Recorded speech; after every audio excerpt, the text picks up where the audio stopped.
everyone, welcome to this lesson, and in this lesson we will be learning about AARRR framework, which is also called as Pirate Metrics, which can help you in order to understand your user journey and its behavior and how you can track and influence in order to reach towards your business goal. Have you also wondered that why is it called Pirate Metrics?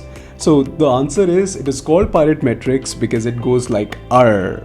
So let's get started. So let's get to the framework, which refers to acquisition, activation, revenue, retention, and referral.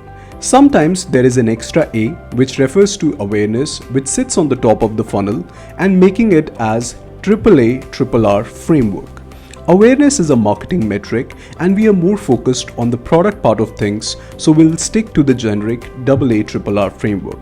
In some business cases, the retention also comes before revenue. We'll talk about it in detail afterwards. So let's learn one by one about each stage and the metrics that we should be tracking. So the first stage is acquisition. This is a stage where your potential user discovers your product and its offering. A user could discover your product through social media ads like Facebook, Instagram, LinkedIn. They could also discover your product like social media content like Instagram posts, Reels, or TikTok, or they could be searching online and find your product through paid or organic search, which we call it as SEO or SEM. Or they might also got to know about your product from friends and family, and that could be the perfect way of finding, which is called word of mouth.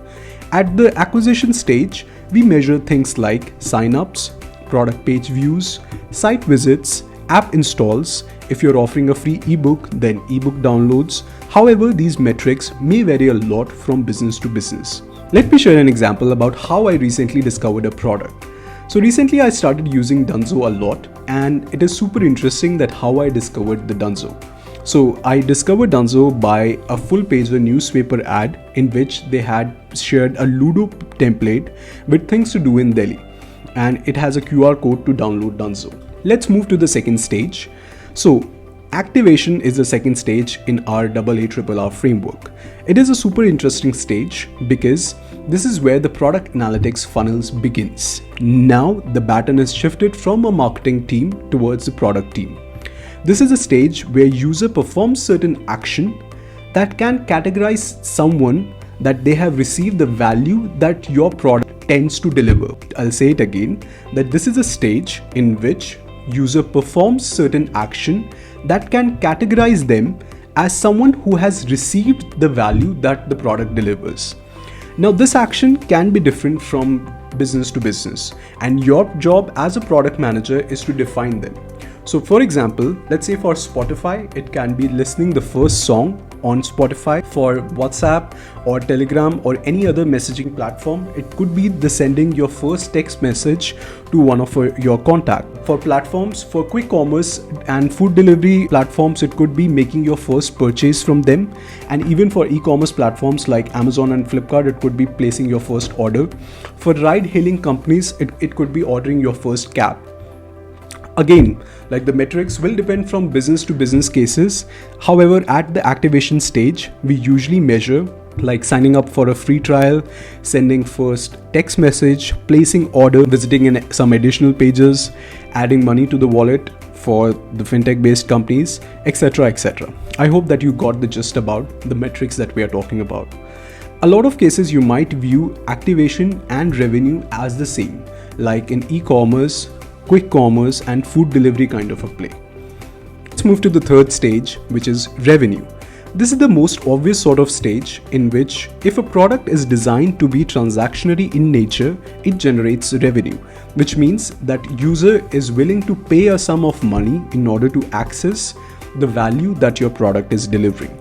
So let's take certain examples. So for dating apps such as Tinder, Bumble, it could be purchasing subscription. For meditation apps like Headspace, Calm, again it could be subscribing to their subscription.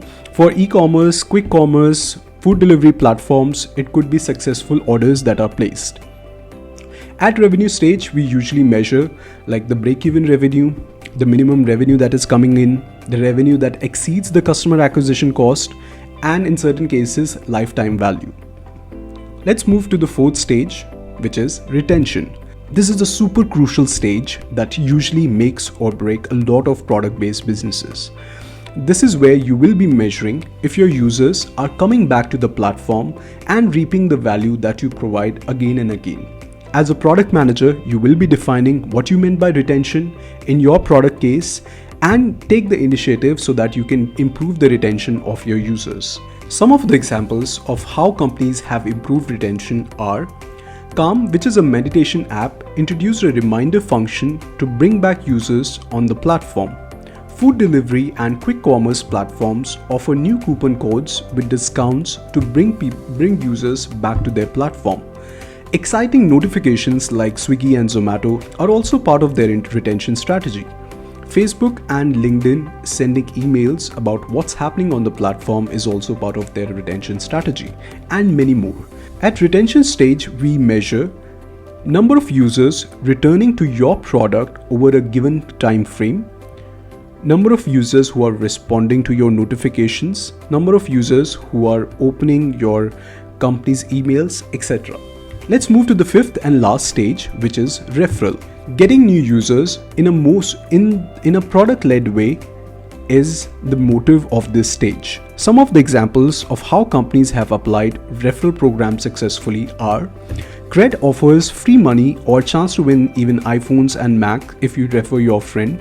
Similarly, Dunzo provides free Dunzo credits on every successful referral that you can use on your next grocery order.